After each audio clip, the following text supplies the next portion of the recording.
So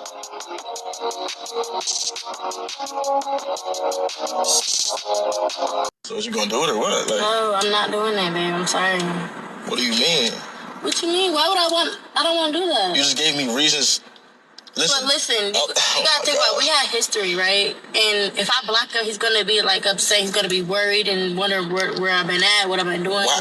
Oh my gosh! Why the are you worried about what he's gonna be worried about? What you mean? That's my ex. So what? If it's my ex, why wouldn't I be worried? Of course, I still care. Like, I mean, I don't care about him, but like, you get what I'm saying? Are you okay, babe? Listen, if you're not gonna block him, I'm not gonna be in a relationship with you. Why would you even responding to that message? That first of all, babe, I just don't feel like we're grown enough to not like we don't have to block each other's exes. Like that's corny to me. Listen, I never said that from the jump. You gave me a reason to make him want to get blocked. Okay, I'm not going to block him though, even if you say it. So you're texting him though. I don't care. I'm not blocking him. I'm sorry because I don't want him to be worried, trying to figure out where I've been at, what I've been at. Like I still want him to see. As a matter of fact, it's not even like that. I want him to see us. I want him to see how I got me a good nigga. I got me a you about to lose a nigga that's way better than him. I'm not losing no nigga first off. I'm not losing no nigga, so don't say that. Don't even wish that. I'm gonna tell you this right now. If you can't block him right now, I'm gonna have to go drop you off phone. I'm not blocking him. I'm not blocking him. Cool. I don't care. So I don't know what you about to do because I'm not blocking him. I don't care. I love you and I don't love him anymore and I'm not blocking him. Like, what's the point? What is it gonna do? What is the point of you keeping him? That doesn't mean he's not gonna still You want him to still text you and stuff. No, I don't. I don't want him to text me, bro. Like, now you're about to get me mad, bro. I'm getting you mad. Yes, because I never told you to block your ex. Like, right, because I'm not texting my ex. It don't matter. I'm not responding to her messages or stories. It don't matter. I'm not blocking him. I don't care if he just said thank you. I don't care. He needs to still see what the I got going on. He needs to see how he lost out on the bad. What are you talking about? You're responding thank you with a heart for what? What you mean? What are you responding for? That's your ex. Okay, I won't respond anymore, but I'm not blocking him. No, if you can't block him, then we're done. I'm telling you. I'm not blocking him. Okay, well, all right, so we're done. I'm going to take you home. I'm going to take you home. Yeah, of course. I'm going to take you home, and you're going to have to figure out what you're going to do with your ex. No, all right, this is why I'm definitely not blocking him. Because if you want to break up with me just because of that, I'm not blocking him. I'm not going to argue no more. You already showed me the true colors. You a big-ass red flag. Anybody else would say the same? Don't matter, bro. I'm not blocking him. Like, what the Okay, all right. He's not bothering you. He didn't text you. Like, he texted you and you said thank you. It don't matter. I'm not blocking my ex. At a family dinner, she said, "My ex will always be part of my life. If you don't like it, don't marry me." Everyone stared at me. I just smiled and said, "Okay." A week later, the wedding was canceled. She realized the marriage was too. Hello, Redditor. I was 32 when I realized love can look a lot like blindness, especially when you mistake stubbornness for loyalty. It happened on a Sunday evening, at a dinner that was supposed to bring two families together before our wedding. Instead, it burned everything down. Her name was Amara. She was 30, sharp-tongued, magnetic, and confident in that way that makes everyone in the room pay attention, especially me, until the moment she decided to test how far my patience could stretch. We'd been together for nearly 5 years. Through the fights, through the makeups, through the slow decay of what once felt like passion, I'd stayed. Maybe because I wanted to believe that effort always won, that love could be reasoned with. But that night proved me wrong. The dinner that changed everything. Her parents hosted it, a modern house overlooking the city, all glass walls and soft jazz humming in the background. They were both retired counselors, the kind who spoke in safe space tones and treated every conversation like a group therapy session. On my side sat my parents, quiet, traditional people who'd been married 43 years. My father, a retired naval engineer, and my mother, a school principal who believed in manners more than mantras. Between us was Amara, and beside her, the ghost of our relationship, Rylan, her ex-boyfriend. If ghosts could smile, his would have looked like his. Calm, knowing, comfortable. He was invited to every dinner, every birthday, every holiday. He had a key to her parents' house, a permanent seat at their table. Bro, come on now, dawg. Come on, man. I'd told Amara before how uncomfortable it made me. "I'm not jealous," I'd said. "But there's a line." She laughed it off. Her parents joined in, calling my concern traditional insecurity. They liked to phrase condescension as enlightenment. That's how they won arguments. I let it go, again and again, but I was watching, measuring, waiting, because sometimes you don't need to fight the storm. You just need to know when to walk out of it. It started innocently enough. Dessert had just been served. My mother, ever tactful, looked down at the seating chart Amara had printed for the wedding. "Amara, sweetheart," she said, her voice calm and polite. I see Rylan is seated at the main table. Wouldn't he be more comfortable with your friends? The table went still. Rylan smiled, looking down at his plate, like a man enjoying the drama he didn't have to participate in. Amara's mother put her wine glass down with a sharp clink. "Oh, I think it's beautiful," she said. "It shows how evolved their relationship is." My father raised an eyebrow, but said nothing. Amara's jaw tightened. "My mother's right," she said. "Rylan's my best friend. He's part of my life. That's not going to change just because I'm marrying you." What the fuck? Her tone had an edge I'd heard before. The one that said, "Challenge me, and you're the problem." "Amara," I said evenly, "it's not about control. It's about respect. Having your ex at the main table looks confusing. For us. For the guests." Her mother sighed dramatically. Her father leaned forward, his voice patient but poisonous. "Elias," he said, "you really should examine your possessive tendencies. Marriage is about trust, not ownership. Amara and Rylan share a deep emotional bond. You should be celebrating that." That's when my mother, bless her, turned to him and said softly, "And you should be teaching your daughter that boundaries aren't insecurity." The silence afterward could have shattered glass. Amara stood up. Her cheeks were flushed, her hands trembling slightly. She looked at her parents, then at me, and said the words that ended everything. "Let me make this clear for everyone," she said, her voice sharp, echoing across the table. "Rylan will always be part of my life. He'll be at our wedding, at our holidays, at our kids' birthdays. That's not negotiable.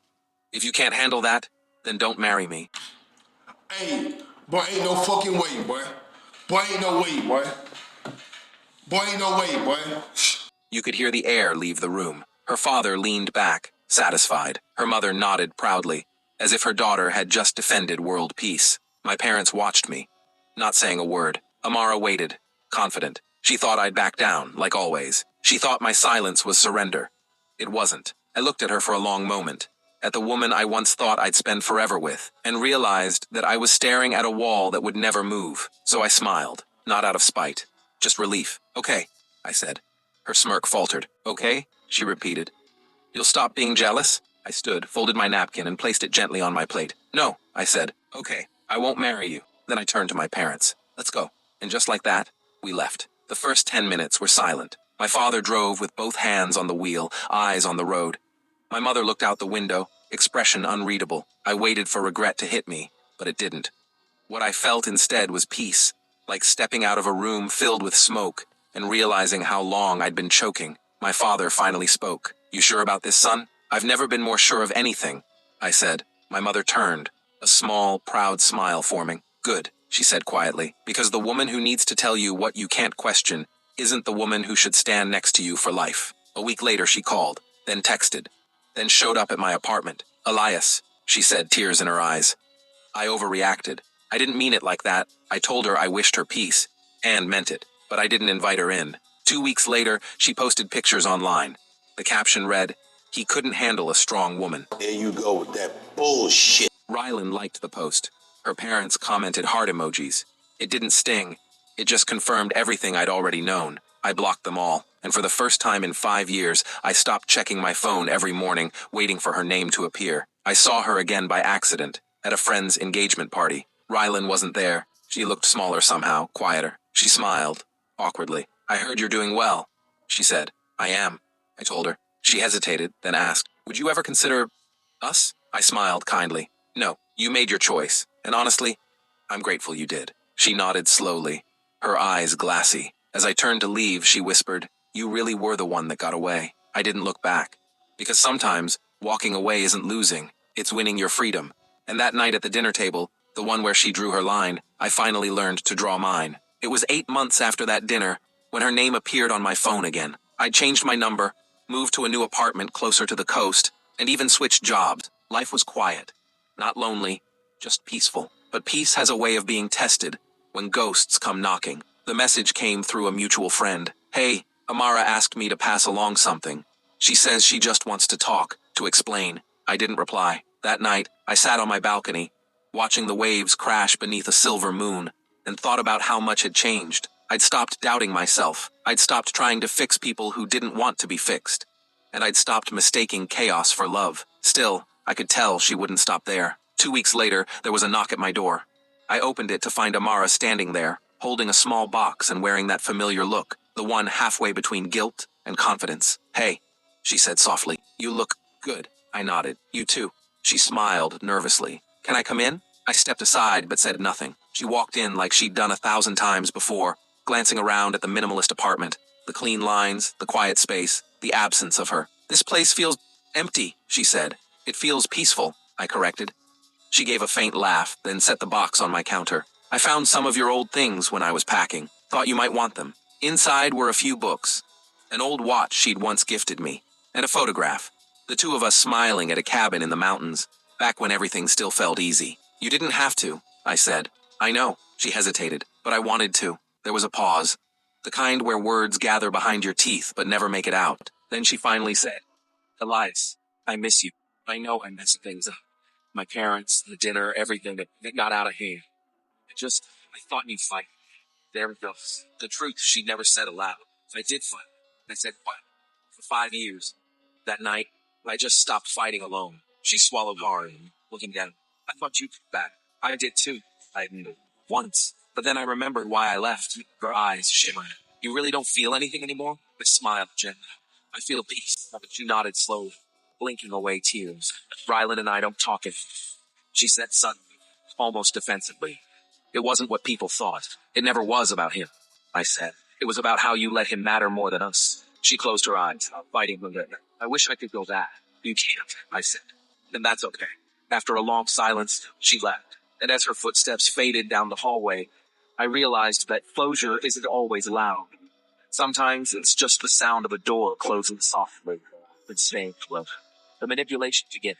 2 months later, the text started, subtle at first. Hope you're doing okay. I saw something today that reminded me of you. Would you ever want to grab coffee, just as friends? I didn't reply. Then came the guilt tripping. I heard you're seeing someone. Guess I didn't mean that much after all.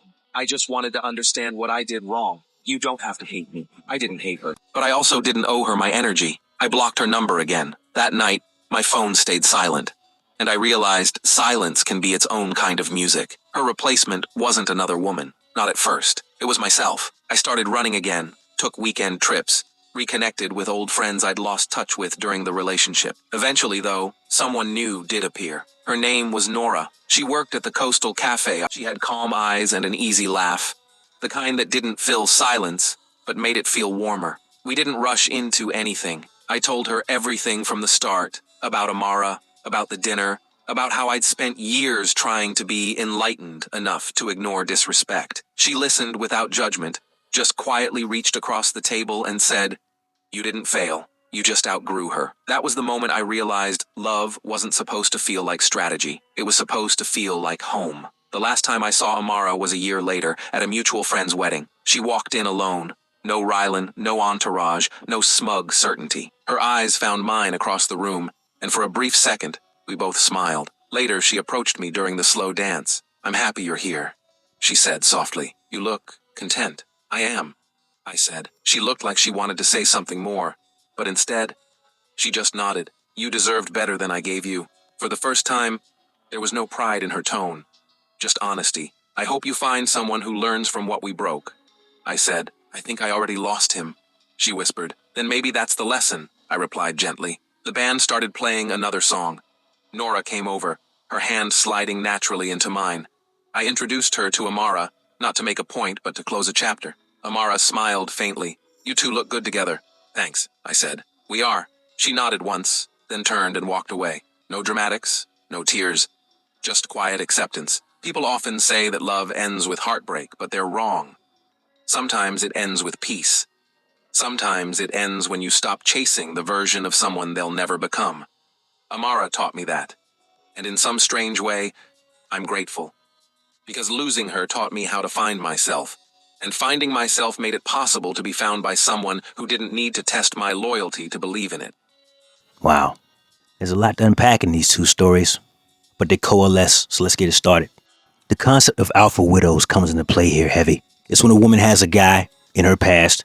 More often than not, it's the guy who blew her back out the most, maybe had the most money, possibly both at the exact same time. This guy took her to a plateau that she could never reach on her own, financially or sexually, and it didn't work out for whatever reason. Most likely her. She couldn't keep the guy, and so now he's off banging other chicks, spending his money on other chicks. And so now she's back on the dating market, dating hapless, unaware, and unknowing guys who find themselves in her web. These men are what we like to call placeholder boyfriends. Why? Because they will always be, no matter how great they are, how well they treat them, what they do for them. These men will always be second fiddle, second place, silver medalists. They will never have the top spot because that top spot will forever belong to that guy. She said to her current boyfriend while sitting in his car that she will do nothing to put a distance between herself and him. That conversation lasted for a couple minutes. It should have been 3 seconds long, maybe 10. Are you still talking to your ex? Yes. Cool. No further conversation. She's in your car, drop her ass off, and as you have her exit your vehicle, you delete her from everything in your life. You put physical and electronic barriers between herself and you. Meaning, if you have to tell your boss, if you work somewhere that there's security, give them her picture. She is not allowed on the property. If you see her face at all, she's not here to be a customer. She's here to cause problems. Never tolerate this level of disrespect, gentlemen, because women will shit test you to see what you'll put up with. They're very tall toddlers, not actually adults. We know that because in the second story, this man is sitting at an asshole's table. Father, mother, and daughter. The ex-boyfriend has a key to their house.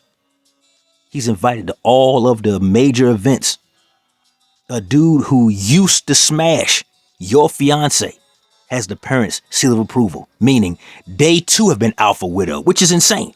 They're telling you to your face at the engagement party where you're putting together the seating chart for the reception that this man who used to lay pipe to your old lady will always have a space. He'll be at birthday parties when the kids are born, their birthday parties, Christmas, 4th of July, Arbor Day.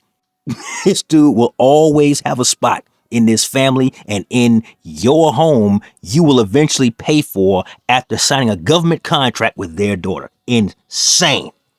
And what's worse is the fact that they thought you were out of line for thinking so. His parents, they took a step back and just looked at him. When she stood up and said that, they took a step back. They didn't want to fight his battles for him. They wanted to see what kind of son they raised. Was he the kind of man who would capitulate to a tyrant? Or was he the kind of man who had the balls to say, fuck this, and walk away? They were proud of him because he chose the second path. I'm proud of him too, because he showed us the way. We don't argue.